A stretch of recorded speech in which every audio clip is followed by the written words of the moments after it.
There's some statistic that girls underestimate themselves when they're applying and boys overestimate themselves when they're applying for things. So just apply. Put yourself out there because people want to give you the internship. If they see your passion, they're going to want you on their teams. Hi, I'm Emma Zareen, your host and a 16-year-old engineering student, policy enthusiast, and hopeful future STEM school survivor. Welcome to She Persists.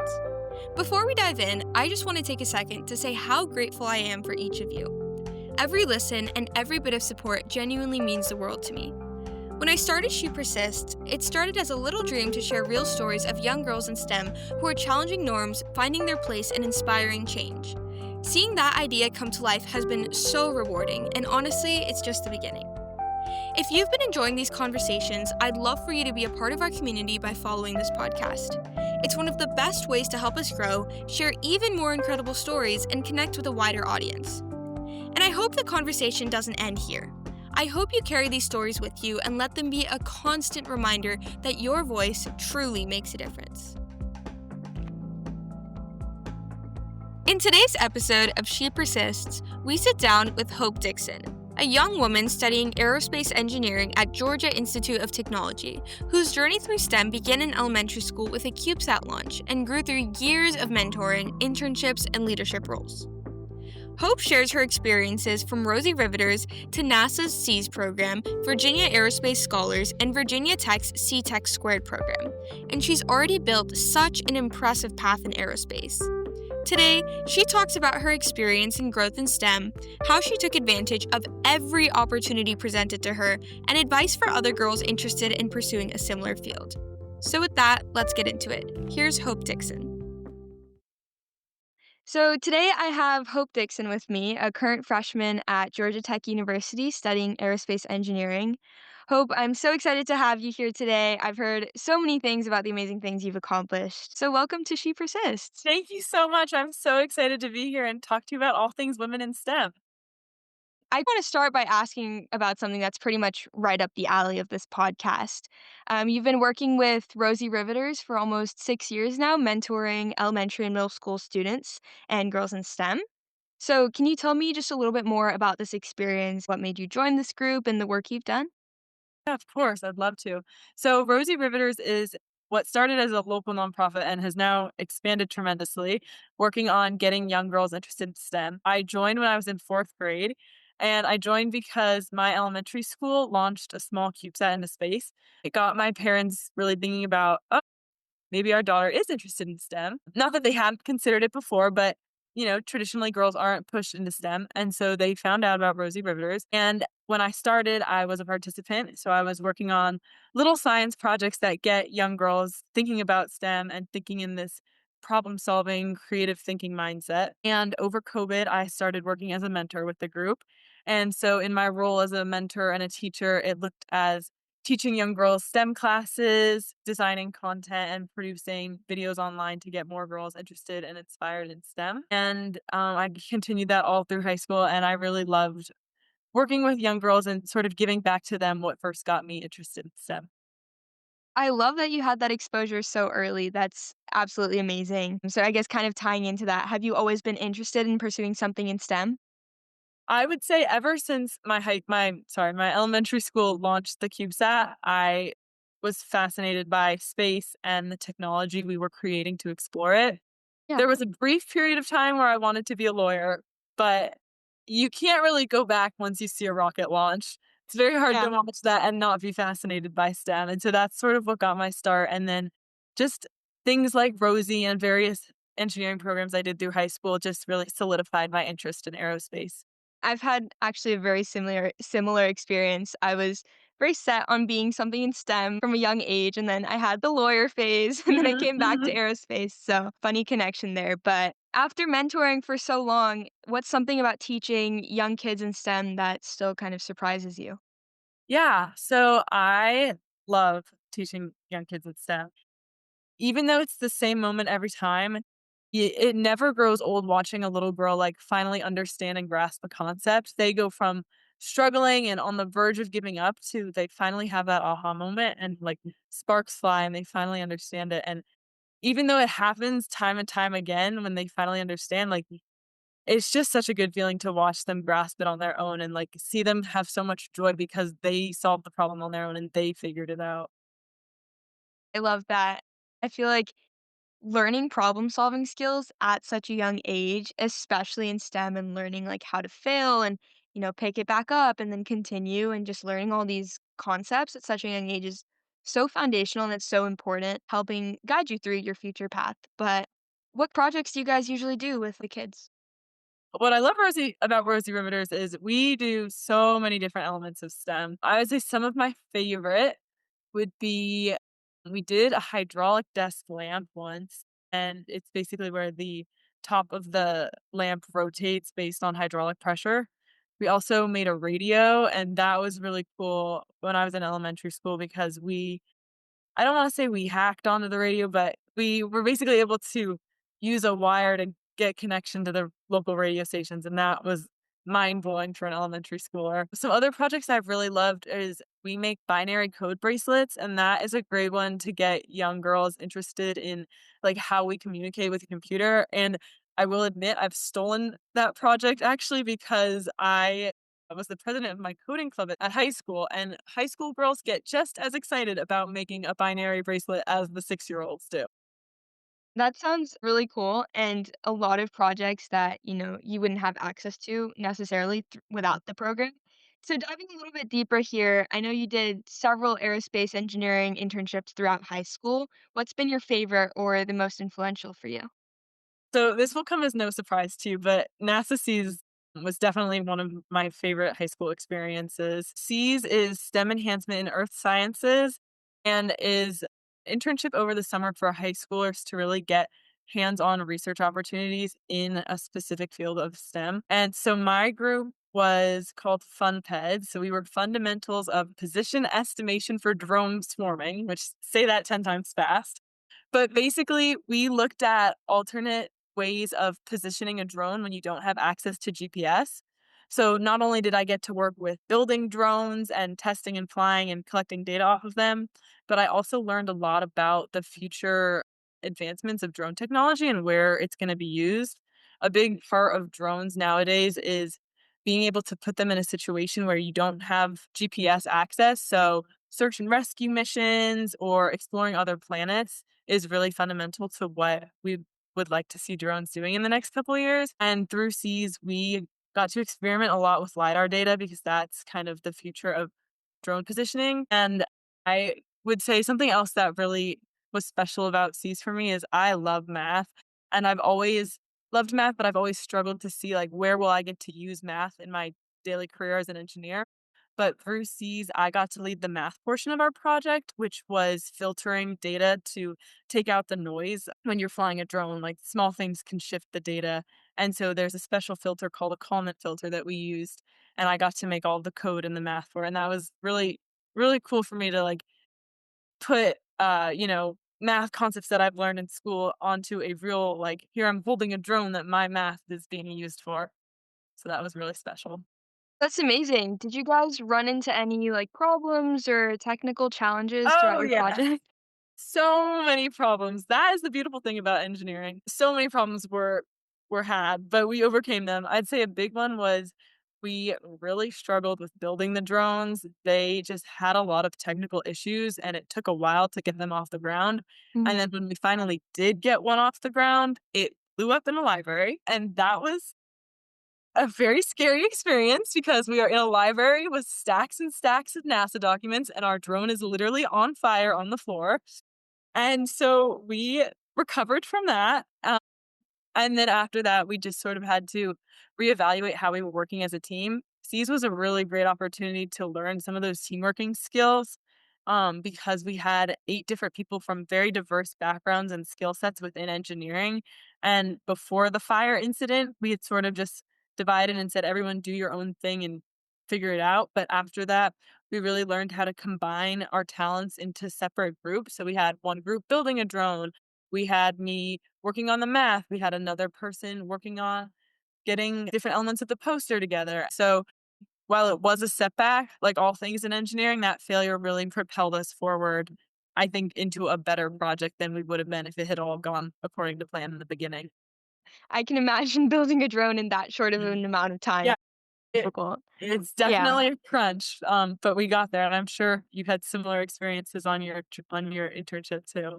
Yeah, but I really love what you said that, after you guys had that setback, you were able to all come together and really tie into each other's strengths and like, figure out what was working best for your team. So how would you say like C's has kind of impacted where you are now or like your future experiences? I would say on a practical level, C's gave me a lot of hands-on experience that I didn't have access to in high school, particularly with research. Obviously, building a drone was not something I was doing on the regular. And then also just teamworking. I mean, it's really impactful to be working with such a diverse group of people. For me, especially, I went to an all-girls high school. So going from no boys to a group of half girls, half boys was definitely a bit of an adjustment for me, that comes with its issues. And I would also say, from a passion perspective, C's really opened my eyes to a different side of aerospace engineering than what I had thought I was interested in. I still love rockets, but after C's, I'm very, very passionate about what drones can do to help humanity. And I think that that is something that I will narrow my aerospace degree into as I get further into my college degree. I really have to add something to what you said a little bit ago about how, you got to work with so many diverse people at C's. Just a really big shout out to C's because for me personally, I got to work with so many people that I would have never met otherwise. And it's just such an amazing experience to get to work with so many new people. Added benefit of C's is going to a research conference. I feel like that has given me a lot of experience coming into college because research is huge in college, obviously, especially at a big tech school like Georgia Tech. Having gone to a research conference and not only presented my own team's research, but also being able to see other groups there and learn about different niches and different industries was really impactful. Yeah, I feel like C's provides a lot of opportunities outside of C's and also a lot of Mhm. networking opportunities for sure. Just like this. Yeah. You meet so many people and, you continue to meet so many people outside of C's even after the internship's over. So I really love that about C's. But yeah, you mentioned you went to an all girls high school. Were you guys very STEM prominent or not so much? We were not as heavy STEM, but I definitely made it my goal to make it more STEM by the time I left.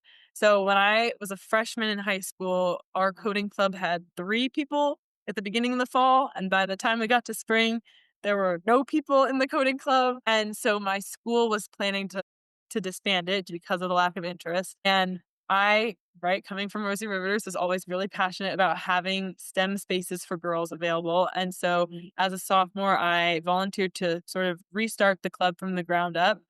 Over my 3 years as president, I rebuilt it. I don't even know what number you would describe to go from 0 to, like, 20 to 30 kids in the club, but we made it Oh, much bigger, and I just loved being able to have that option for girls to come yeah.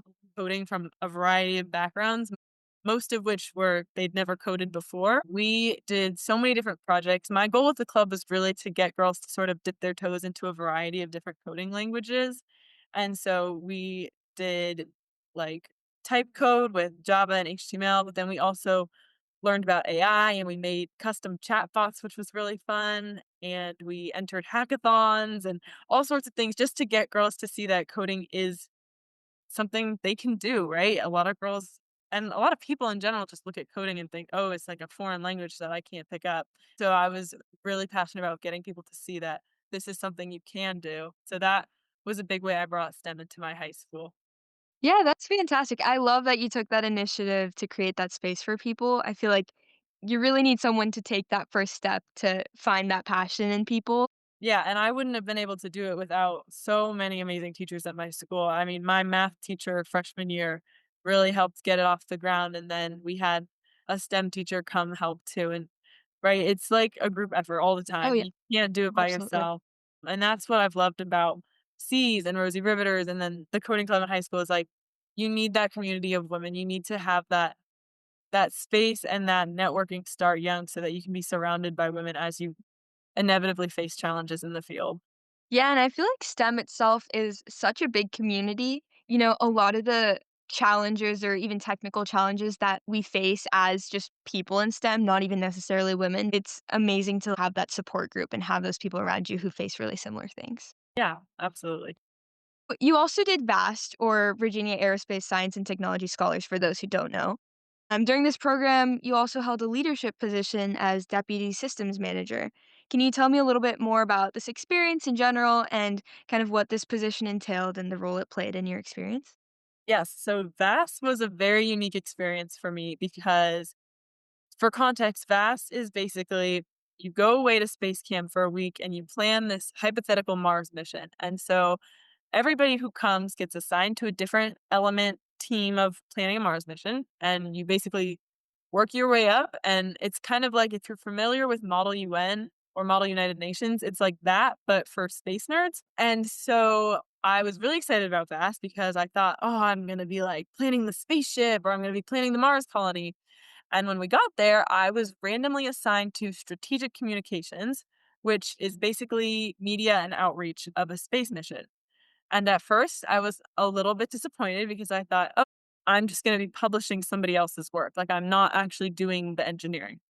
But VAS was a very important eye opening experience for me because I saw how important it is for our space missions to have good public relations and people representing the mission well. So you mentioned I was DSM, or Deputy Systems Manager. And so in that role, I was responsible for overseeing a variety of public outreach projects, including proposal for government funding and social media pages to get people interested in the project, different initiatives to spark community interest and community awareness. And it really helped me see how much goes into making taxpayers feel that their money is being well spent, Hmm. because obviously NASA is government funded. And so, like, when we would do these mock interviews of the strategic communications teams, the fake clients would say, oh, well, I'm a taxpayer living in the middle of nowhere in rural America. Why am I supporting a bunch of people going to space with my money? Like, I don't see any direct impact of it. But the reality of it is, there's so many spin-offs from these space missions that we don't often think about in our daily lives. But everything from the GPS you use to get to work, to the vacuum that you use to clean your house, the heart monitor that keeps you alive, the pillow you sleep on, it's all coming from space technology. And so without these research missions to develop technologies and gain information about our planet, we might not be here. And so that for me was an experience where I got to understand sort of the why behind why I'm passionate about aerospace engineering. And so even though I wasn't doing the technical stuff, it really sort of fueled my fire, I think, for my future career. Yeah, and I think it's so important to really see all the sides of STEM or for space missions and projects in general. A lot of the times we're very honed in on like one aspect of it and then we don't realize all these other the bigger picture really. So, yeah, I love that you got to have that experience, but I actually had a really similar conversation with someone about how a lot of the technologies that we're using in our everyday lives were first developed for space or for these zero G initiatives. I think it's really great for people to also have that understanding who might not be involved in STEM, but to also see how all of these big technological advancements are impacting their day to day lives as well. Yeah, Yeah, absolutely. that's We would amazing. be nowhere without the space industry. I might be biased though, so I shouldn't speak on it. So I also want to ask about another program you did, the Virginia Tech C-Tech² program. So since it's a program that's very focused on young women in engineering, can you tell me a little bit about that experience that you had there? Yeah, of course. That I think was probably my first intro to sort of STEM outside of the classroom, besides like growing up with Rosie Riveters. So that was a 2-week program at Virginia Tech where we basically had lectures and activities every day that focused on a different element of engineering. I did that before my junior year. That was a really good experience for me to sort of explore different sides of engineering while also affirming that aerospace was what I was most passionate about. A big part of that program, like you said, was that it was all girls. And so that was a really special experience to sort of have a space to explore engineering with other like-minded women and talk about our passions and what sort of what sides of engineering we were all interested in. a highlight of that experience too was we had a 2-week design project that as we were exploring different elements of engineering, we were doing this simultaneously. And the goal of the project was to make dorm life safer and more efficient. And now that I live in a dorm, I can say I would definitely have revisions to make to my project, and I would definitely want some of the projects my peers came up with. But basically, our group's project was a mechanical light switch so that when you're in your dorm, you can turn your light on with Bluetooth without having a permanent fixture because with the dorm regulations, you can't have Alexa or a smart Mhm. light or anything like that. And so, sort of like C's, it was a good opportunity for me to get hands on experience because we coded the arm and then we 3D printed the part and then we worked on the manufacturing and we worked on the publication side of it. And so it was just a really great way to get sort of that team working skills in a start to finish project, even though it was, a quick 2-week turnaround. It was really cool. And I will say we did end up winning the competition, not to brag. It was really fun. I love like pitching projects. Like I think I could see myself being on Shark Tank one day. I think it's so fun to like be in front of a panel and be like, and here's why you should like what I've invented. Can't wait to see you on there one day. Girl, I think it's so cool. So that was C-Tech². Great experience. If you're in Virginia, and I think it's sophomores and juniors who can apply. I highly recommend. Yeah, that sounds amazing. I love that guys were able to focus on a very real experience and for dorms specifically that affects so many people, especially college students. That's actually a really amazing project that has huge implementations in the real world. So that's really cool. So, out of all of these opportunities, what's one lesson or skill that you feel like will stick with you for a long time? That is a good question because I have learned so, so much. And I still have so much to learn. I would say the most important skill I learned is probably teamwork and communication within a team Mhm. because through all of these experiences, I was in various roles within a team, whether it was, leading the math at NASA or being the DSM of the strategic communications team. I think that a big part of leadership is being a follower first and being willing to hear other people's opinions before you lead them based on your own. And just overall, like it's a really good experience as a high schooler to come into a group of people you've never met before and be given a deliverable and just told, figure it out. Like you've got to make this work. You have to get this drone off the ground. Or you have to get this light switch to turn. And so just having to overcome that and work with new people and sort of combine different skill sets is I think has been really helpful. And now that I'm in college and having to do group projects and work on various engineering tasks, it's definitely set me up for success. Yeah, I really love what you said, like, about just facing a problem and then you just really having to figure it out. I feel like that is where the most learning happens, when you're literally faced with a problem that looks very impossible to begin with and you have absolutely no idea how to approach it. And then you go from there and after 2 weeks you just get to see all of that progress that you just had and you get to see that final project really come to life and I think that's so valuable. Yeah, sure. Yeah. And like for C's, I don't know if you guys had to do a poster board, but seeing your complete poster board after 2 weeks of what feels like a scramble to get everything done. And then it's just this beautiful like layout and all Yeah. the words are nicely typed. They're just like, wow, like we did that. Yeah, and it's honestly hard to believe how much you can get done in 2 weeks when you're really scrambling to get everything Yes, done. that's what makes me excited about the career ahead of me is if you can accomplish so much in 2 weeks, imagine what you can do in a lifetime career. Yeah, exactly. We've talked a lot about the experiences you've done, so I wanna kind of ask, what was your application process and journey like for each of these internships, and what do you think really helped you stand out as an individual? That's a good question. It can be very overwhelming as a high schooler applying to internships and different summer programs because I mean, college applications was a whole nother ballpark, but at least I knew what I was looking for and I knew I'm finding a college. Applying to internships in high school is hard. There's fewer resources available to find what you're looking for. Mhm. I would say a great place to start is Google high school internship for girl interested in STEM. And a lot will come up and you have to filter a lot.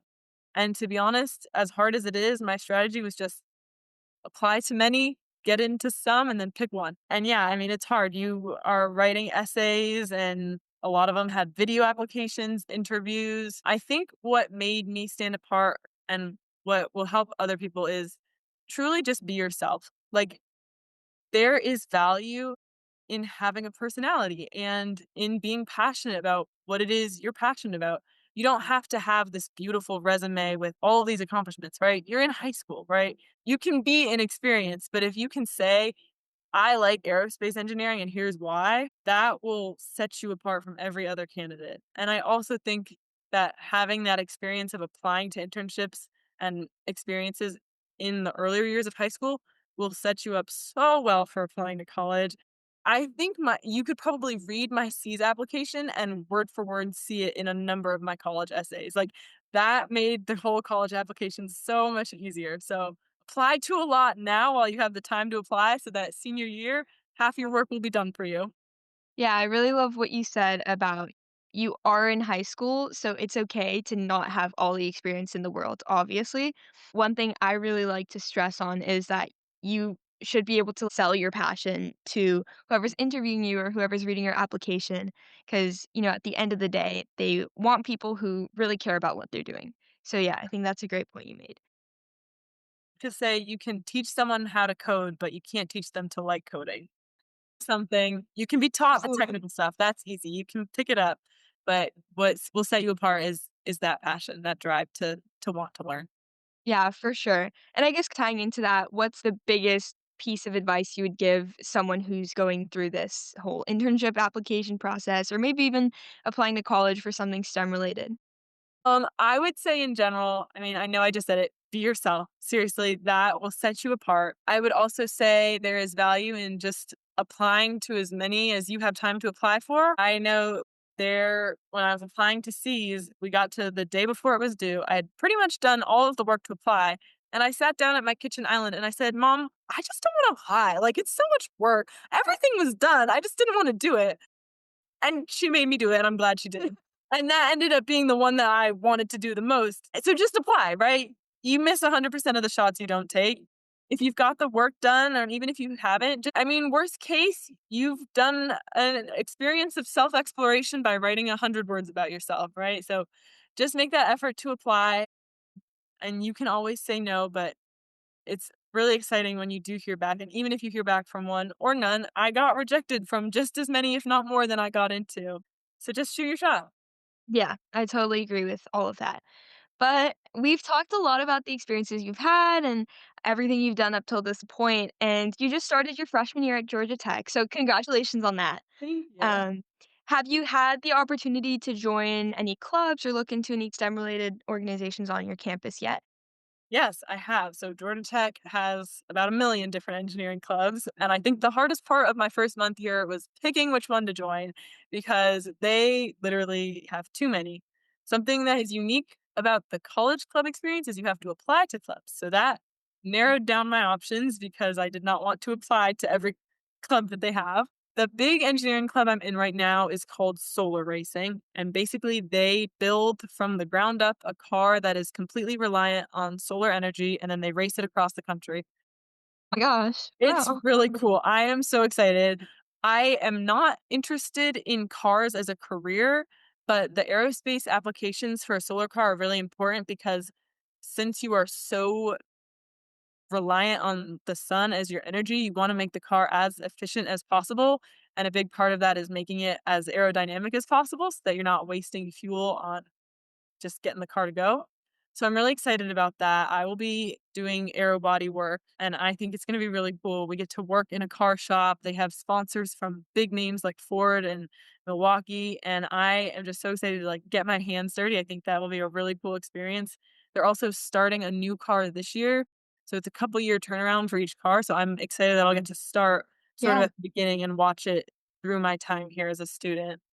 Other clubs I joined this one club called Junior STEM, and it's very similar to Rosie Riveters. So I will be volunteering in Atlanta to get more young kids interested in STEM by just leading different outreach events and classes. And I'm Amazing. excited to continue that in college because that was a really big part of my high school experience. And it was the reason I am where I am today. So I'm excited to give back to little kids like that. You've had some amazing experiences and you've accomplished so many amazing things. And so I love that you are really passionate about giving that back to the community and, helping other girls get there too. That's amazing. Yeah. I will add, I am doing more than just engineering, and so that would be my other piece of advice is engineering is fun, engineering is great, but you need to have other avenues of passion, right? So for me, exercise is a big one. I'm on the varsity crew team here, and so you need to have that hour or 2 a day where you are not doing STEM. Yeah, absolutely. STEM is mentally very challenging at times. You need a non-STEM place. And Yeah, rowing for me is like the one place where I don't think about anything other than what I am doing in the moment. And if you like rowing or running or some form of exercise, I highly, highly recommend. absolutely. So, what's been your biggest adjustment from high school STEM programs to now college level STEM so far? Say a big adjustment has been how student led they are. Obviously, in high school, all of the clubs had a president, and for the most part, like in my coding club, I was doing a good portion of the work. But here, a good portion of the clubs don't have any faculty attached to them, except for maybe someone who signs off on things. And it's really cool to see so many students coming together and dividing the work and delegating and getting things done without that adult supervision because it's crazy. We are the adults apparently. So that has been really cool to see. I know like for solar, I mean, they have got it down to a science. They've got different teams and there's sub teams within the teams and then sub teams within the sub teams within the teams. And it's cool to see people who to me seem like peers. I mean, they're just as young as I am, but they're doing incredible things. And even beyond that, to be at a school like Tech where it's a good portion of PhD and grad students. So on the team, there are people who are in their 4-year undergrad, but you're working side by side with like PhD students and MS students and all these people who are like so advanced in their field, but to work side by side with them, it's inspiring, right? Like that's why Yeah, you're doing this podcast. It's cool to see people who are your age, but a little bit older. So they're just like one step ahead of you. And so you kind yeah. of see yourself in their shoes easier than someone who's 20 years into their career. I think something so valuable in that it's amazing to see how capable these young minds are. Like, you're just in college, you're 18 years old, you're still so fresh in your journey, and it's amazing to see all the things they've done and all the things they're doing. What you said about the clubs being very student-led, I think it's amazing to see this whole initiative really taking place from a student's vision and then from a student's execution and then just seeing how it all plays together. I think that's really cool. Absolutely. That's why I'm glad you're doing this podcast because it's so inspiring to be able to see someone who's just barely older than you. Like, I'm sure there Yeah. are girls who are younger than you in your school who are seeing you doing this and they're like, wow, like I could be doing that when I'm her age. Yeah, I think it's It's so very cool to impactful. see. Yeah, and also, just from my perspective, like, getting to hear and talk to people like you and just people who, like you said, are just 1 or 2 years older than me, and just getting to, like, hear all their stories, because everyone's story everyone I've talked to so far, their journey has been incredibly different. Yes, a lot of the people I've talked to have been from Cs, but, how they got there, the things they've done in high school, what they're doing now, like, it's just so incredible to hear all these different stories for everyone. So, do you see yourself going more into the industry sector, or do you wanna do research, or where do you see yourself 5 to 10 years from now? That is a great question. If you'd asked me 3 months ago, I probably would have said industry. But now that I'm here and I'm seeing all the cool research that's being done, I honestly don't know. I would love to pursue a PhD one day, and so I can definitely see research being a big element of my career, but I also love all the things that I could be doing in industry. So, I don't know. We shall see. Also, I love teaching kids, and so I think that will be a big part of my career as well. So, it's gonna be a matter of how much I can fit into the 24 hours in a day. I think Yeah. short answer, both. And you have so much time to decide too. It's never even too late to go from industry to research or vice versa. So, as we're kind of wrapping up, one question I really wanna ask is, what advice would you give to someone who's trying to follow a similar path in aerospace engineering as you? Well, I would say don't follow my path, follow your path. You have got it. You are like to every girl who's listening, like you are so talented and unique, and that is what will make you shine. So listen to what I have to say. I hope you can get something out of it, but truly like follow your heart. There are so many opportunities available and there are so many people who want to support you in your journey and just lean on them. They will be there to support you. So pursue what you're passionate about. I would say a big thing that I was worried about going into high school was like trying to build up this perfect resume and this perfect common app for applying to college. Once you can get that out of your mind and you can just follow what you're interested in, the resume builders will come, right? If you just focus like, what do I want to do? And if it's not STEM, that's okay. Try it out. And if it doesn't work, pick something new. Just follow what you're interested in because if you're having fun doing it, it won't seem like a resume builder. Yeah. And then all of a sudden your resume will be beautiful with all of these things that you're passionate about. And one thing I really have to add to that is, like summing up everything you just said, be ambitious. You're going to Yeah. be surprised how much you can accomplish if you're just pursuing what you're passionate about, like you said. Yeah, there is a stat, I don't know who published it, but there's some statistic that girls, like, underestimate themselves when they're applying and boys overestimate themselves when they're applying for things. So, just apply. Yeah. What's the worst that can happen? Put yourself out there because if they see your passion, they're gonna want you on their team. So, don't get in that headspace of, "Oh, I'm not good enough. I don't have the requirements for it." Like, you just never know, right? You never know Yeah. what you're looking for, and I think also for older girls who are applying to college, you're so valuable as an applicant to have a girl who's passionate about engineering. That will make you stand out. So don't doubt your abilities just because you see other people and you think they're accomplishing more than you. Yeah, the worst that can happen is you get rejected. And yes, it definitely stings a little bit in the moment, but just like you said, I've been rejected from so many programs and it's just part of the process. You learn from it, you move on, and at the end of the day, things will work out as they're meant to. So, you'll get into an amazing program or pursue whatever you're passionate about. So I think you don't have to go the program internship Oh, route, yeah, right? absolutely not. You can like if nothing works out, which we just said we've both been rejected. They come and most likely you will be rejected from more things than you apply to or Absolutely. things you get into.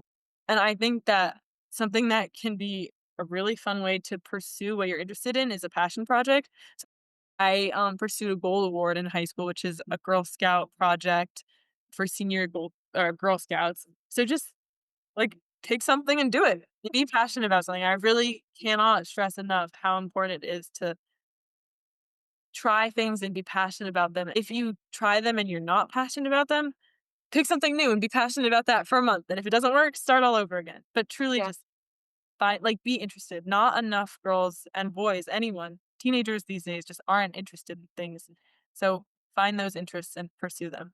Yeah, all in all, I just really say do what you love, do what you love and your path is going to carve itself. So, really tying into that, if you could go back and give yourself one piece of advice, what would you say to yourself? Oof, that is a good question. I would tell myself that it will all work out and to just trust the process, right? It can be overwhelming applying for things and seeing other people have certain internships or experiences that you don't have, or feeling left out, or feeling like you're not good enough for things. But just believe that it will work out because it will. It truly will. It'll all figure itself out, and I would not have believed a year ago if you told me I would get into tech. I had a lot of doubt about college application process. It can be really, really scary. You have to be very vulnerable and put yourself on the line with your experiences and your background and all these things, and to know that you're competing against thousands of kids with maybe cooler experiences and cooler backgrounds than you.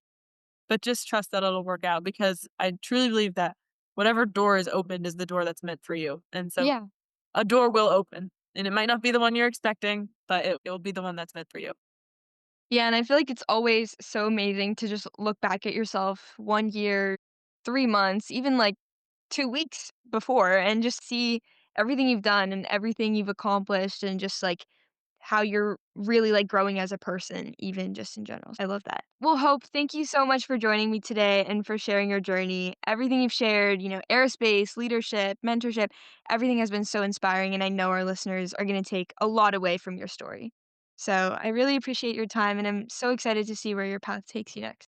Thank you so much for having me. This has been so great. I'm so excited to hear this podcast, and I wish you all the best with your college application journey. But take a couple months off before you get started. You're only a junior. Um, but yeah, just enjoy the process. Yeah, thank you so much. Once again, I'm your host, Emma Zareen, and thank you so much for tuning in to today's episode of the She Persists podcast.